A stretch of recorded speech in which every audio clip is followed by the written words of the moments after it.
Доброе утро! Вы смотрите телеканал ЛГК Саха, и это передача «Новый день» и ее новая ведущая Алина Алексеева.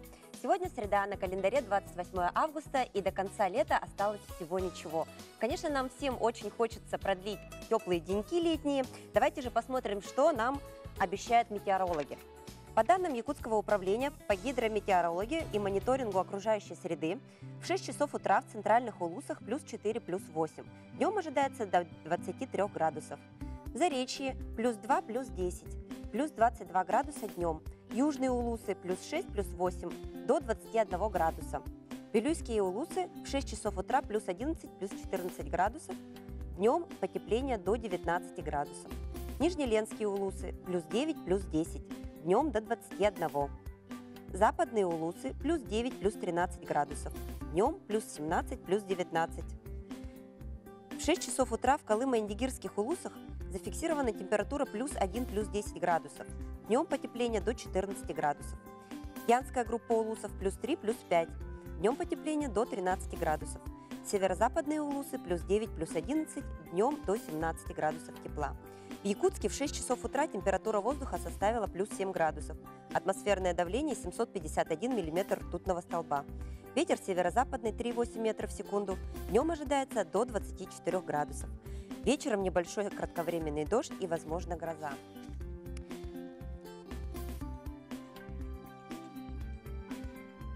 Насколько же большая у нас республика, что у каждого за окном своя погода. А новости у нас для всех одинаковые. Смотрим новости.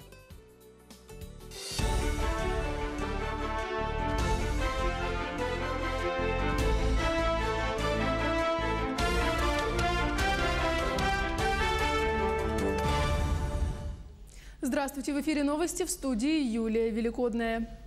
Роспотребнадзор выписал 27 тысяч штрафов за нарушения в школах. Перед началом учебного года специалисты ведомства проверили санитарные нормы в образовательных учреждениях. Школ ждут штрафы на общую сумму около 200 миллионов рублей. В сообщении ведомства говорится, что в образовательных учреждениях провели замеры уровня освещенности и взяли пробы питьевой воды. В Роспотребнадзоре также отметили, что в предписаниях, в частности, говорилось о требованиях по благоустройству территории, ремонту зданий, помещений и инженерных систем, закупки мебели в классы и технологического оборудования для пищеблоков.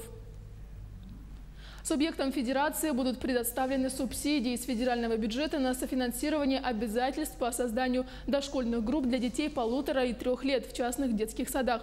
Соответствующее постановление Кабмина вступило в силу сегодня. В каждой субсидируемой группе детского сада может быть от 2 до 12 мест. Такие группы будут созданы для детей, не обеспеченных местом в государственных детских садах. Плата за место не будет превышать максимального размера платы в муниципальных учреждениях. В Роструде рассказали о новом пункте в резюме, который будет влиять на решение при приеме на работу. По словам замглавы ведомства Дениса Васильева, вскоре для соискателей на портале «Работа в России» появится новая графа «Участие в волонтерских программах». По его словам, в ближайшем будущем планируется интегрировать систему «Добровольцы России» с порталом «Работа в России». Соответствующая отметка о волонтерском опыте должна появиться уже в следующем году. Якутская студия Высшего театрального училища имени Щепкина отправилась в Москву. Проводить в аэропорт пришли родители, артисты Саха-театра и друзья. Труппа в количестве 23 человек будет учиться 4 года в училище при Малом академическом театре России. Из них 20 детей-бюджетники, 3 за свой счет.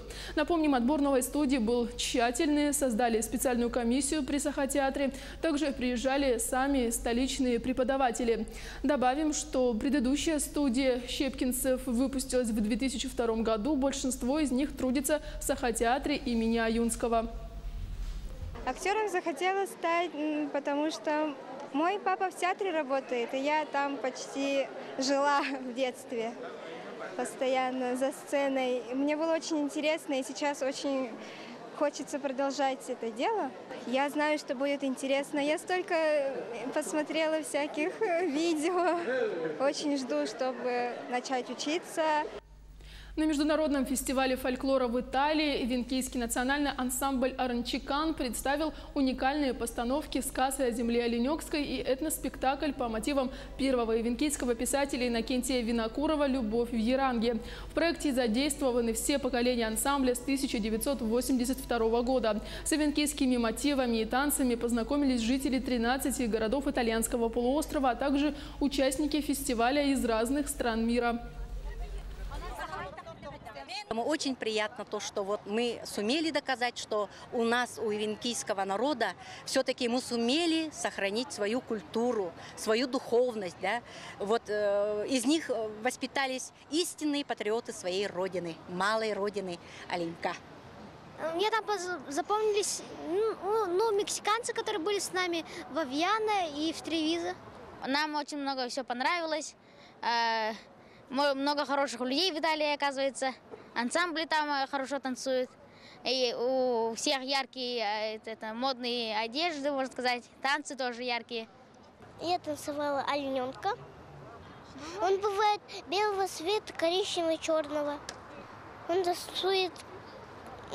танцует рогами, танцует своими лапами. Не переключайтесь, еще больше информации на наших сайтах.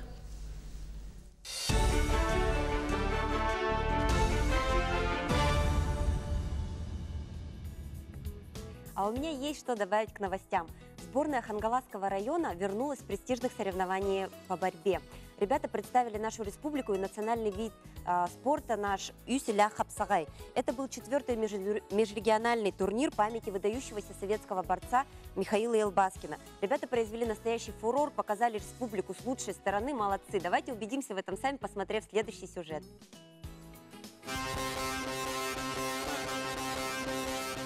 Үс-Иля Хапсагай покоряет новые горизонты. Недавно сборная Хангаласского района в составе 18 спортсменов приняла участие в престижных соревнованиях Бурятии в 4-м межрегиональном турнире памяти выдающегося советского борца Михаила Елбаскина.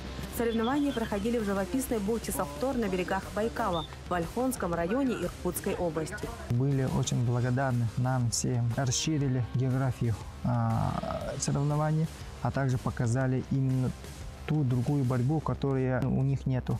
Примечательно, что сборная провела абсолютное первенство по уникальной национальной борьбе Үс-Иля Хапсагай, который произвел большой интерес среди бурятских борцов и стал настоящим украшением турнира. Как известно, прародителем этого уникального вида Хапсагая является Верхневилюйский УВУЗ. Переняв опыт старших собратьев, Хангаласский УВУЗ активно продвигает этот вид спорта теперь и на всероссийский уровень. Это символизирует дружбу и единение, консолидацию населения республики. Приезд якутских борцов украсил, обновил это, придал новые краски. Мы безмерно рады тому, что вы приехали. Как отмечают организаторы турнира, Үсиля Хапсагай вызвал большой интерес среди бурятских борцов и стал настоящим украшением турнира. Есть что перенять. Вот эти правила по Хапсагаю на следующий год какие-то моменты возьмем именно в свою национальную борьбу, потому что по правилам Хапсагая человек, вышедший на ковер, он надеется только на себя, на свои природные данные. Набираешься опыта на таких соревнованиях. Пусть даже если проигрываешь, все равно опыт. Как великие борцы говорят, лучше один раз проиграть, чем 10 раз выиграть. В итоге зрелищных схваток якутские спортсмены завоевали 3 бронзы, что очень почетно, ведь спортсмены впервые попробовали свои силы в бурятской борьбе Бухе-Бараудан. Другая школа борьбы, особо такой разницы особо нету, но можно бороться с ними.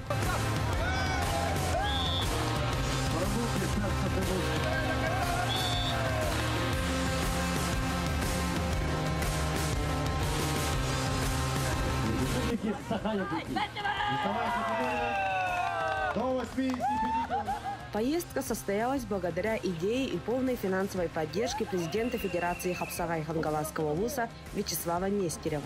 Хотим поблагодарить президента Федерации Хапсагай Нестерова Вячеслава Анатольевича. Один ВУЗ представил всю Якутию, поддержали и будем поддержать начинание Хангаласского ВУЗа.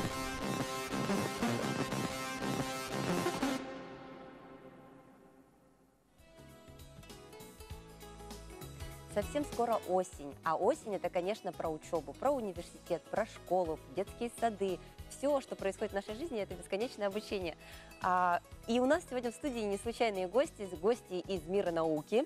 Это ректор Малой академии наук Андрей Петров, Василий Климович Павлов и мальчик наш, мальчик-ученик школы, 17-летний Андрей Петров, который совсем недавно вернулся у нас из Тайваня, да, где он проходил обучение.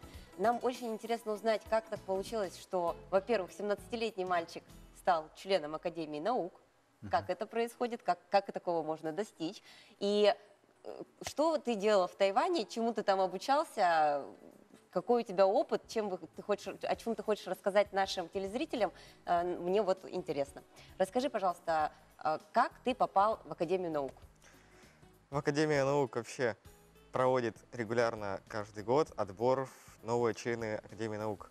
Получается, проводится небольшой конкурс, и ребята, которые очень активно занимались наукой, попадают, получается, вот в Малую Академию наук. Что нужно сделать для того, чтобы подать заявку, может быть? Как-то нужно участвовать в каком-то конкурсе?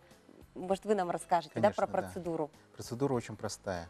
Надо посмотреть на сайт Малой академии наук Республики Саха-Якутия, где все рассказано, какие положения там есть, да, кстати. То есть надо в электронном виде представить все свои портфолио, все свои достижения, грамоты, всякие разные сертификаты, которые вы получили, участвуя в разных в научно-практических конференциях, и о своих, значит, патентах, научных изобретениях и прочее, и также каких-то достижениях, связанных с олимпиадами, например. И тогда, значит, потом рейтинговая система у нас, и 200 лучших отбираются 100 члены, которыми является Андрей Петров, и член-корреспондент.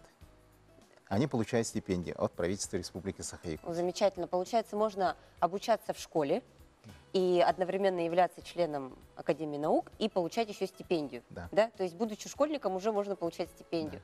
Здорово. По какому направлению ты обучался и вообще, что это за университет, и как якутские ребята там оказались? Расскажите нам, пожалуйста, как это случилось?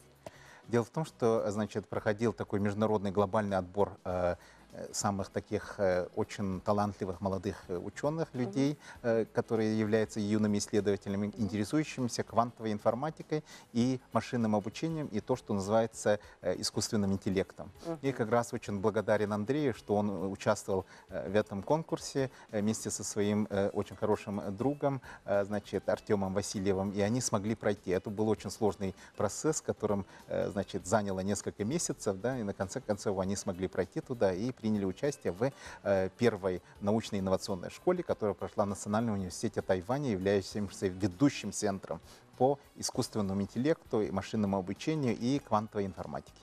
Ну, это очень круто, вот это все так звучит, квантовая информатика, искусственный интеллект, это прям такой запрос будущего, да, вот сейчас миллениумы, дети, которые вот сейчас обучаются, это, конечно, люди, которые будут строить науку, строить мир в будущем, и поэтому, конечно, очень здорово, что наши якутские ребята не отстают от прогресса и вот принимают такое участие в таких крутых международных проектах, да, насколько я знаю, этот университет плотно сотрудничает с MIT, с IBM, с мастодонтами науки, вот именно в технических направлениях, да?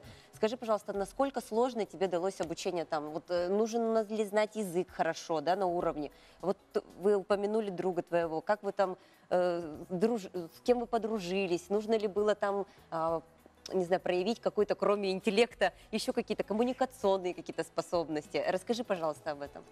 Ну, обучение давалось там не очень сложно. Оно велось полностью на английском языке, так что знание языка там абсолютно необходимо. Ну и вообще сама тема квантовой информатики и машинного обучения, она довольно сложная. Поэтому там нужно знать вообще основы линейной алгебры, программирования, ну и такие вот вещи.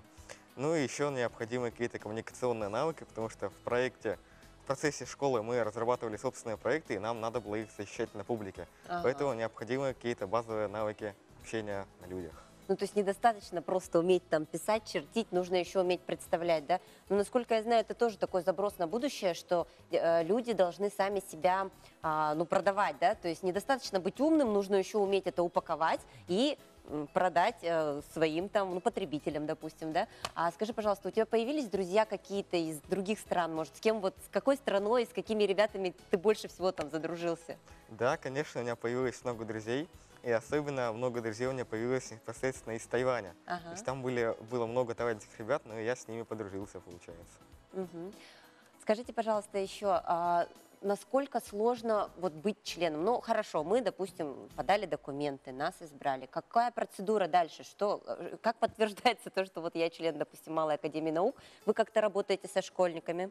Да, естественно, значит, каждый отобранный у нас школьник получает сразу приглашение, и он проходит у нас обучение, разные интересные всякие научные конференции. Мы всегда приглашаем наших член-корреспондентов, членов, и также делаем вместе с ними научные проекты, да, то есть помогаем им, находим для них специальных менторов, разных известных ученых, с которыми работаем, и также продвигаем их проекты в разные международные организации, значит, университеты и прочее. Так вот, например, в примере Андрея, как он был уже 2 года назад участником очень интересной такой Азиатско-Тихоокеанской конференции юных исследователей, где он стал победителем абсолютным, получил 2 золотые медали, и постер у него самый лучший оказался абсолютный. Да? И из-за этого в этом году мы получаем такую очень большую интересную возможность в октябре сами принять эту конференцию у нас в Якутске. Здорово. То есть, получается, благодаря тому, что Андрей съездил, показал себя, нашу республику вот в таком ключе, да,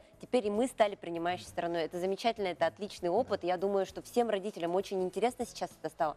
Может быть, молодые зрители захотят стать так же, как ты, Андрей, членами Малой академии наук, чтобы двигать науку, потому что действительно менторство в таком возрасте, это, наверное, самое главное, да? Андрей, у меня к тебе самый последний вопрос. Как давно ты вернулся в Якутск? Я вернулся 2 дня назад днем. Скажи, пожалуйста, ты уже знаешь о том, что в Якутске произошло самого такого, скажем, хайпового, самого известного вообще? Какие события произошли?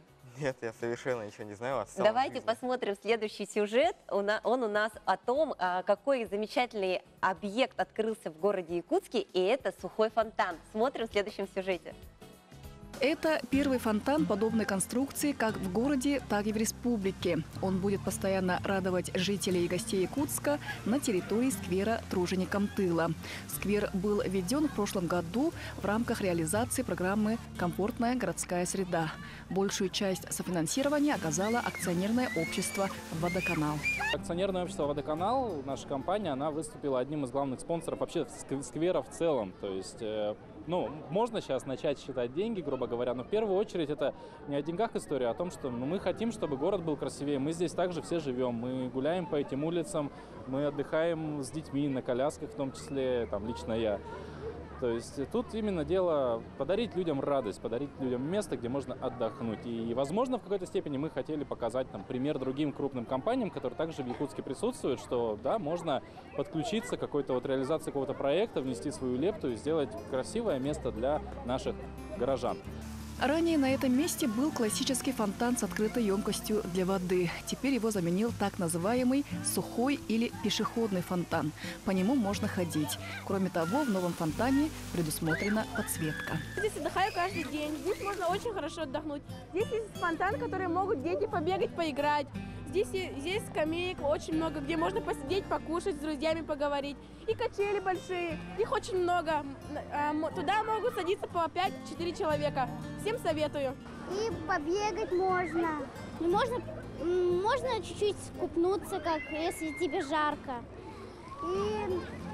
И там внутри, там подсветка есть такая. Сейчас вот этот сквер на центральном очень сильно ожил. Якутск. Тут качели, дети приходят, играют.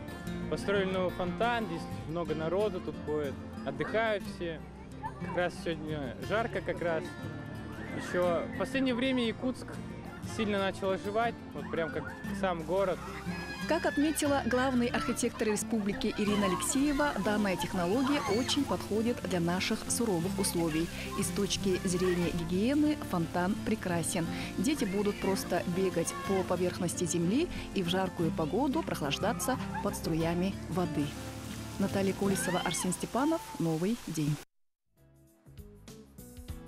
А мы продолжаем беседу образования, и сегодня у нас второй гость, и это директор детского центра творчества Мария Петровна Петрова.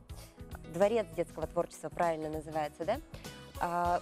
Сейчас Вот буквально предыдущие гости у нас были про международный опыт, про то, как дети из Якутии ездят по разным странам, представляют республику, да?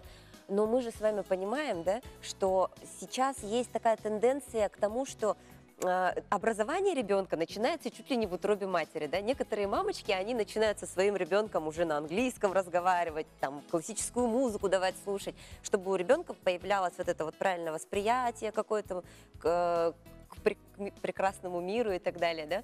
А в вашем дворце с какого возраста можно уже начинать образовывать своего ребенка?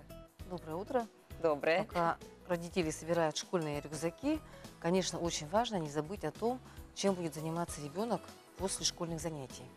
И сейчас уже на сайте Дворца детского творчества можно увидеть всю информацию о тех программах дополнительного образования, которые мы предлагаем на следующий учебный год.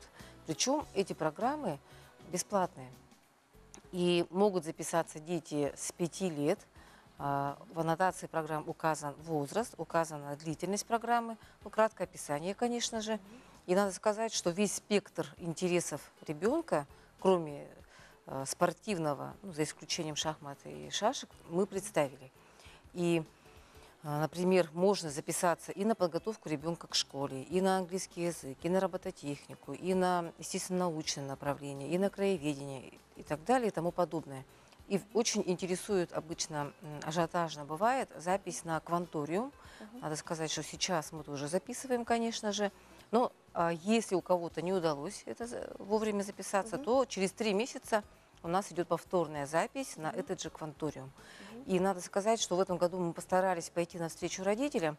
И сейчас в течение этой недели родители могут изучить на сайте все программы, выбрать что-то с ребенком. И со 2 по 6 сентября можно записаться или электронно через сайт Дворца и госуслуги «Сетевой город», или можно прийти и записаться бумажно. То есть так, как удобно родителю.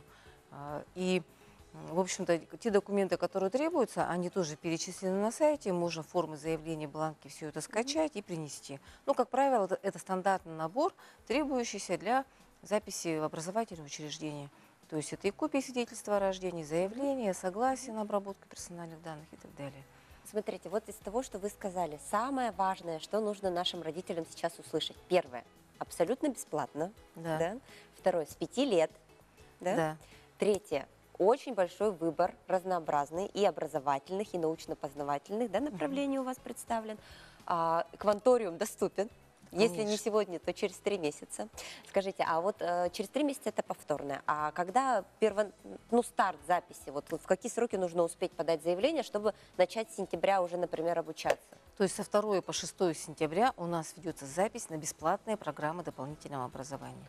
И учебный год начинается 16 сентября. Хорошо. Это, я думаю, что это важно понимать, да, потому что у нас вот в сознании все-таки сидит, что 1 сентября, все, рюкзак собрал, пошел в школу. Воскресенье, не важно. Рюкзак собрал, пошел в школу 1 числа, да? У меня еще такой вопрос, да? Какие у вас есть новые направления? Я знаю, что в этом году вы расширили такой вот по разным позициям стали работать еще, да, каким-то. Я знаю, что ваша команда выиграла какие-то гранты, и в рамках этих грантов вы осуществляете новую образовательную деятельность. В рамках национального проекта «Кадры для цифровой экономики» мы на федеральную субсидию сейчас готовим открытие кружка математики, информатики. И этот кружок, он отличается тем, что здесь идет именно профориентационная подготовка. То есть будущие высококвалифицированные инженеры, работники именно в цифровой экономике, они вот будут проходить математику именно такую, которая востребована. То есть здесь речь идет именно и о обработке, например, больших данных, в том числе, да, работа по математическому моделированию. То есть это то, что выходит за рамки школьного контента. Здесь надо сказать, что запись будет не свободная, а по итогам собеседования и тестирования, потому что программа требует очень такого высокой мотивации самого ребенка прежде всего, и поэтому очень важно заранее нам провести собеседование. Но так как мы летом проводили уже экспериментальную такую летнюю программу, то ребята, которые закончили эту летнюю программу, показали себя очень заинтересованными, и они, соответственно, приглашаются. Помимо этого, у нас 6 сентября будет открытие во дворе Дворца детского творчества площадки по обучению навыкам безопасности дорожного движения. Этот проект нам удалось реализовать благодаря личной поддержке главы города Сарданы Владимировны Аксентьевой, фонда будущих поколений и компании «Якутдурстрой». И на этой площадке появится возможность у детей и родителей обучаться, во-первых, как правильно вообще вести себя на дороге. Сейчас вот дети идут в школу, и, конечно, надо быть очень внимательными. Актуально. Да? Потом очень много стало велосипедистов детей. Ездят на гироскутерах, на самокатах. И вот как сделать так, чтобы вот это движение в удовольствие, оно было при этом еще и безопасное. Поэтому мы сейчас, как Дворец детского творчества, ориентируемся на то, чтобы, с одной стороны, давать детям такие программы, которые им обеспечат вот жизненную такую вот уверенность, безопасность, успех, и в то же время, чтобы был профориентационный подход, и чтобы ребенок, пройдя программы дворца, он уже смог осознанно подойти к выбору своей будущей профессии. Но это очень здорово. Это прямо такой у вас комплексный подход к образованию ребенка. Я думаю, что сейчас все наши телезрители просто ринулись на ваш сайт, записываться, собирать документы, да, заполнять заявления. И мне кажется, что мы, вот, родители, да, очень рады тому, что в Якутии сейчас все делается для того, чтобы дети могли максимально получать, прикоснуться ко всему, что есть в современном мире. Да? Я вас очень благодарю за то, что вы нам все это рассказали. Большое вам спасибо за нашу беседу. Я буду тоже рада привести к вам своего ребенка. Большое вам спасибо. Спасибо. А мы заканчиваем наш эфир и желаем вам хорошего и продуктивного дня.